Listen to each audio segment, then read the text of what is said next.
nu 50 tai tikrai žmonių, gal net link 100 laukiančių.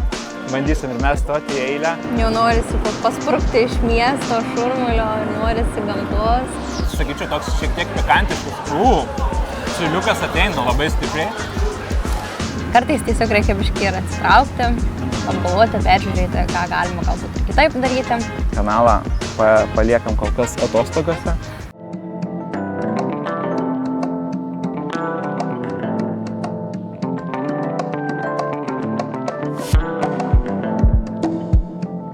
Pasiruošėm į savo jau paskutinį Taivano miestą.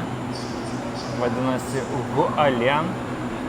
Nors planavome vykti į 3 tokias skirtingas lokacijas, kad viršų pamatyti Taivano, vidurį ir apačią ir tą pietinę dalį, kitaip sakant. Bet persigalvom, pabendravom dar su vietiniais žmonėmis, tai sakė, kad turim nepraleisti Hualien tokio miestelio, nes pagrindiniai gamtos vaizdai ten yra įspūdingiausi šitoje šalyje.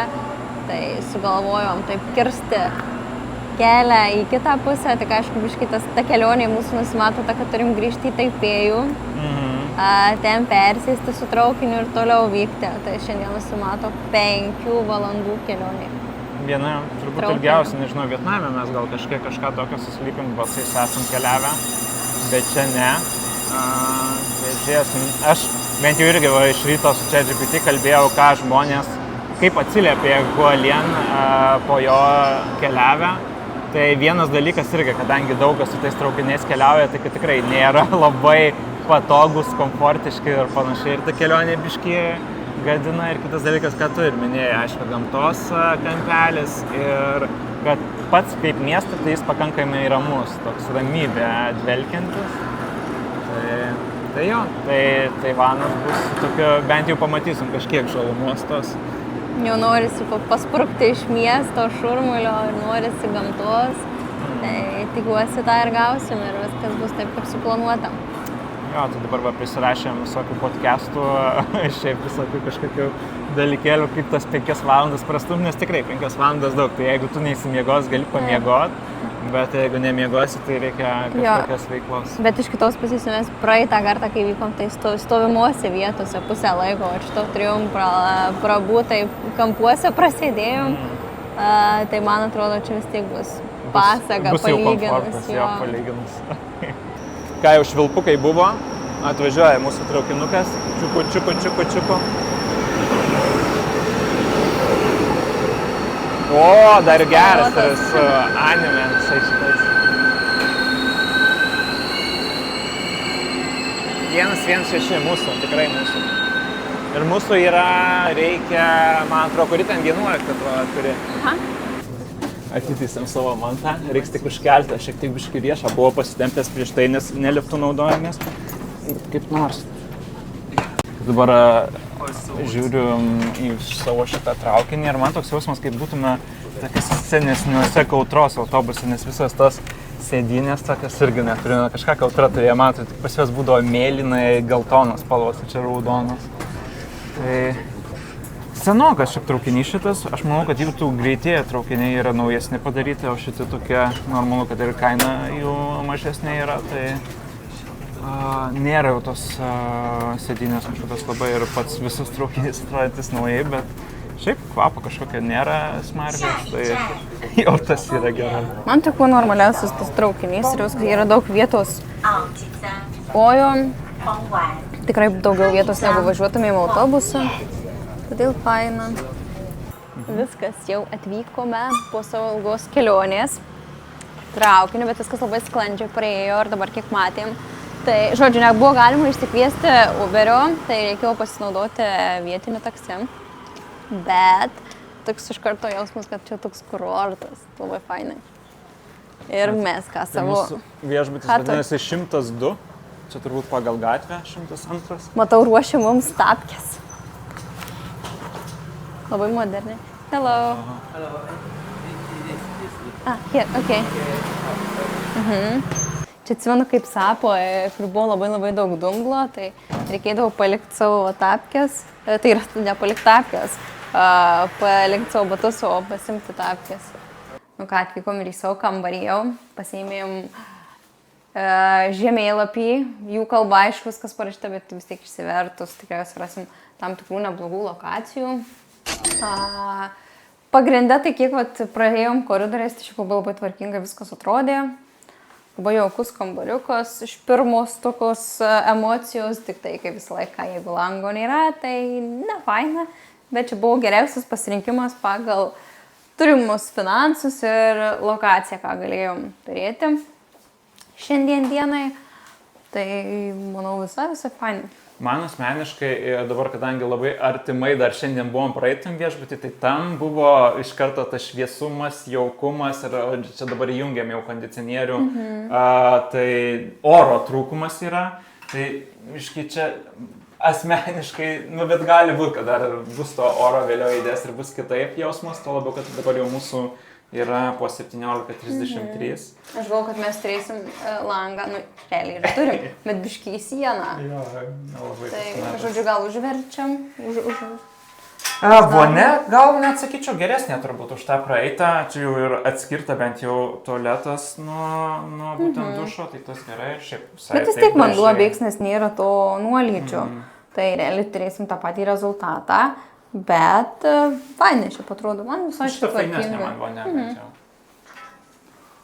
Nu jo, čia gaila, kad kambariukas lango nėra, ir tamsumas, tas dar, sakau, aišku, dabar jau link vakaro, bet dabar matom, ką mes dažnu atveju turėsim, tai dirbant, aišku, tas tamsumas nėra labiausias dalykas, ką duoda darbingumą. Bet mes rinkdamiesi šitą dalyką matėm. Kompiuteris stalas kaip irgi yra, šaldytuvės yra, viskas bendrai yra. Ir fenas yra, matau, ir fenas yra. Jo, ir šitas įdomus. Jie labai įdomiai, tokia, žinai, kaip supimuose cirko šitas, kaip čia nesuvas tas, net nežinau, kaip čia pasakyti. Kaip būna, kur supasi net aplien liemenį, ar ratas? Lankas. Lankas, va. Galim pasisupti. Jo, tai fain, turėsim pakabų, galėsim čia kažką pasikomentuoti. Ir kitas dalykas turim feną, nes ne visur mes turim fenus. Ir čia yra didžiausias iššūkis, nes savo palikau namuose, kad nesitasėti ir neužimti vietos. Tai būna bad hair days beveik visada.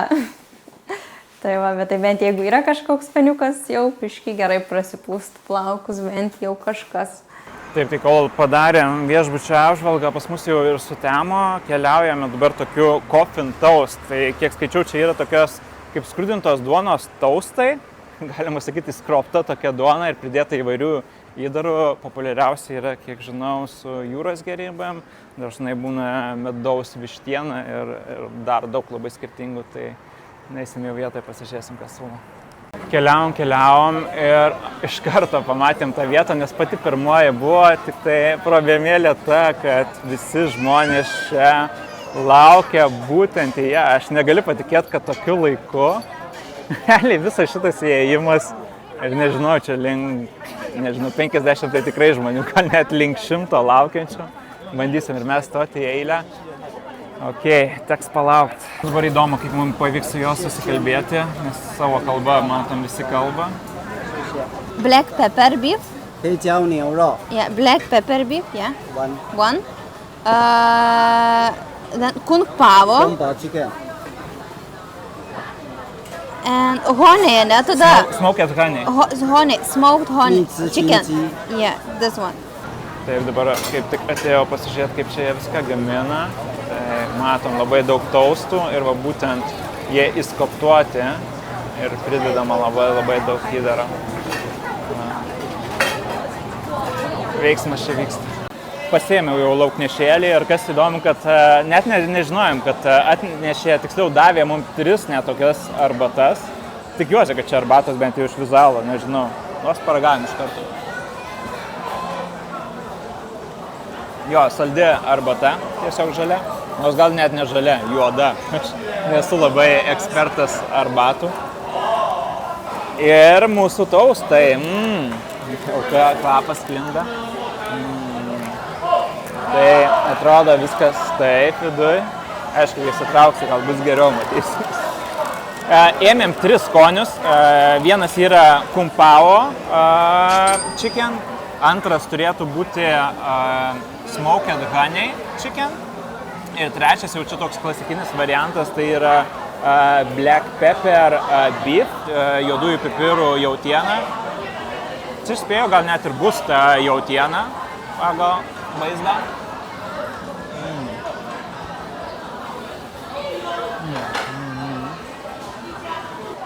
Jo, čia buvo tas klasikinis variantas, kurio šiaip labai ilgai laukiau.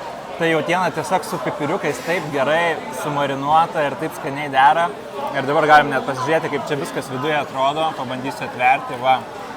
Tai tikrai yra kaip įskoptuotas taustas, kuris pridėtų šiaip daug labai įdaro. Jeigu būna bandelės ir taip aš tikiuosi įdaro, tai aš tikiuosi, kad bus tiek įdaro, kaip čia velniškai skanu. Tai plastikėlė tikrai nenuvylė, reikia paragauti dabar kitus. Žiūrim, kas bus antrasis. Pirmą pavostom. Nu čia tikrai kažkuri vištiena, jau tikrai galim atspėti. Ragausim. Man atrodo, kad čia bus su medum spėju.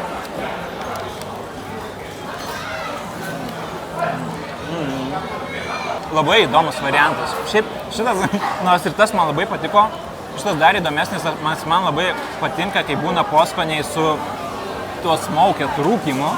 Tai šita vištiena ir medus, tas rūkymus žiauriai gerai limpa. Ir čia toks jau, tie, kas mėgsta saldžiai, tai tikrai šitas variantas labai. Nu ir trečiasis toks jau, net iš pavadinimo panašu, kad kinietiškas Kung Pao vištiena. Tai turėtų būti aštresnis toks variantas.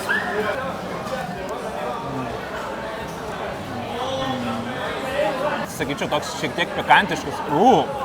Čiliukas ateina labai stipriai. Tiesą sakant, dabar ragaujant šitą jau trečią variantą, aš suprantu, kodėl tiek žmonių laukia. Nes pats taustas ir labai gerai suskrūdintas, bet turi ir to minkštumo. Ir įdaro tikrai negaili. Tie visi padažiukai suderinta ir labai gerai čia pasirinkom variantas, nes vienas yra saldus, kitas yra toks grinai čili, o kitas yra klasikėlė. Tai jeigu varysit į Hualien, pirma vieta, man atrodo, ir turėtų būti va šita. Eina savo, kas čia vyksta, nes šiukšliavežiai leidžia realiai muziką kaip koks diskonas. Tai čia vienas, o čia yra kitas einam biškai pasiėję, parodysim. Būsim šiukšliavežių įkai, tai jau žodžiu, nuvažiuoja, bet ta muzikėlė tokia kaip krypinė, labai kaip iš kokios serijinių žudikų. Labai. Bet kaip ir ledų, žinai, tos mašinytės, kur ledus pardavinėja. Man tai dar trūksta, kad žinai būtų koks, o čia kiti jau atvaro. Ir kas keiščiausia, kad žmonės atneša šiukšles. Jo, išmes. Nėra šiukšlinių, tiesiog va. Čia dabar einam tokia kaip, nežinau, būtų Palangos Basanavičiaus gatvė. Tik tai, kuo skiriasi, kad vakare turbūt būtų vis tiek labai daug žmonių. Pas mus dabar kiek yra, po 7:34 vakaro ir žmonių, nėra tiek daug, žiūrint, kokia plati šita pėstiesiems gatvė.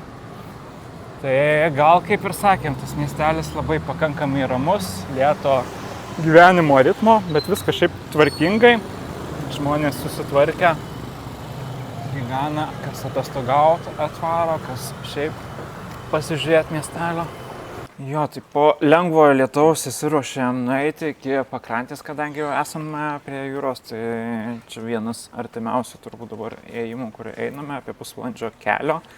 Bet gaila šiek tiek, kadangi Hualien tas gamtos, ką ir kalbėjom, vietikės, kur turi pakankamai įspūdingą gamtą, ir jeigu susidursim dabar su lietum, kai visiškai dabar ta laisva diena, kur galima veikti, ką norim, tai reikia ištaikyti tą progą, kai nebus lietaus, nes yra šiaip tokia viena įspūdinga vieta su tarpekliais ir kitais dalykais, bet buvo ne per seniausiai balandžio, atrodo, mėnesį žemės drebėjimas toks stiprus, kuris būtent palietė Hualien, tai dar daug atrodo panašu, kad tų būtent takų nėra atsidarę.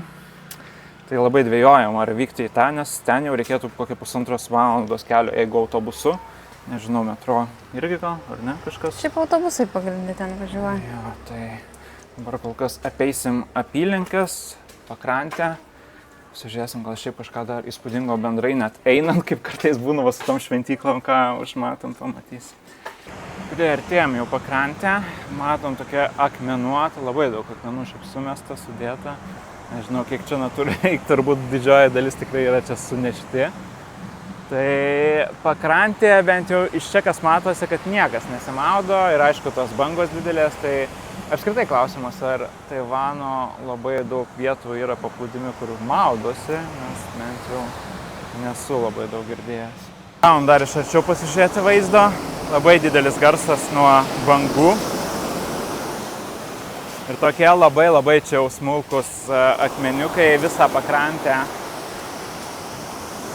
Kai atėjo laikas maistui, šį kartą esam tam pačiam turgiui, praeitą kartą ragavome taustus ir šį kartą paragausim, ko aš labai noriu ir nekantrauju, tai laukinė šerniena.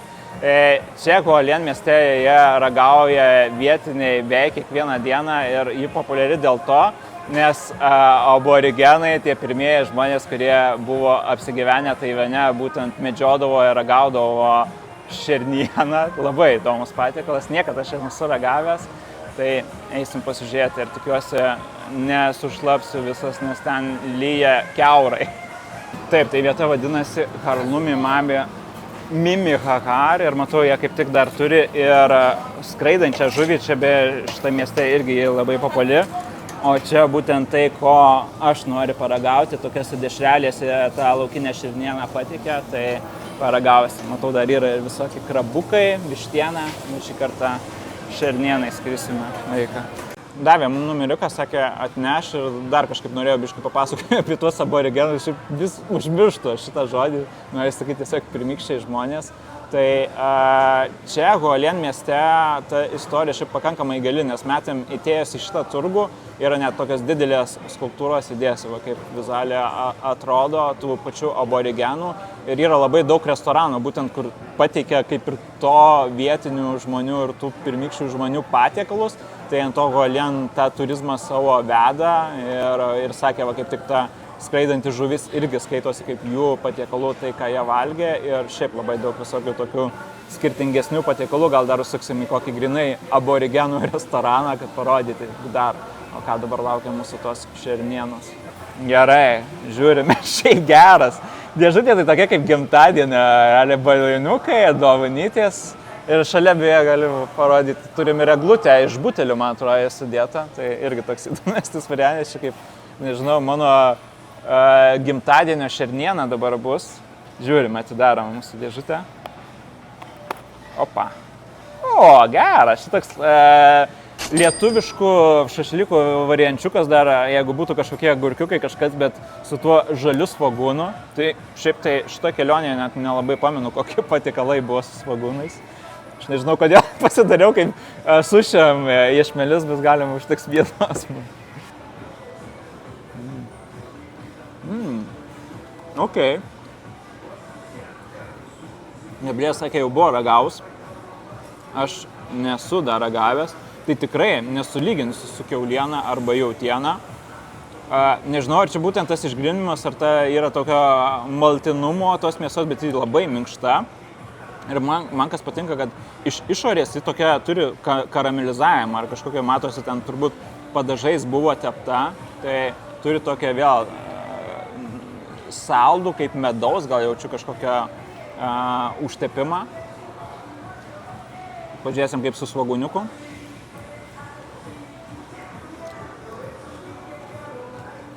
Svogūnas permuša iš karto šernieną. Tai patinka patiekalas. Matosi tokias šiek tiek lengvo jausmelio yra, ką aš Berlyne, nes Berlynas ir Vokietija kaip tik eina ant tų dešrų. Turi gal 8 skirtingus variantus, kuriuos ten pateikia labai skirtingai. Tai čia pirmą kartą realiai ragaujame apskritai dešras. Bet man patinka toks grilinto patiekalo variantas ir sako, kad bent jau laukinė žvėriena yra visai sveika. Vis tiek tie gyvūniukai pakankamai valgo natūralius dalykus, tai man patinka.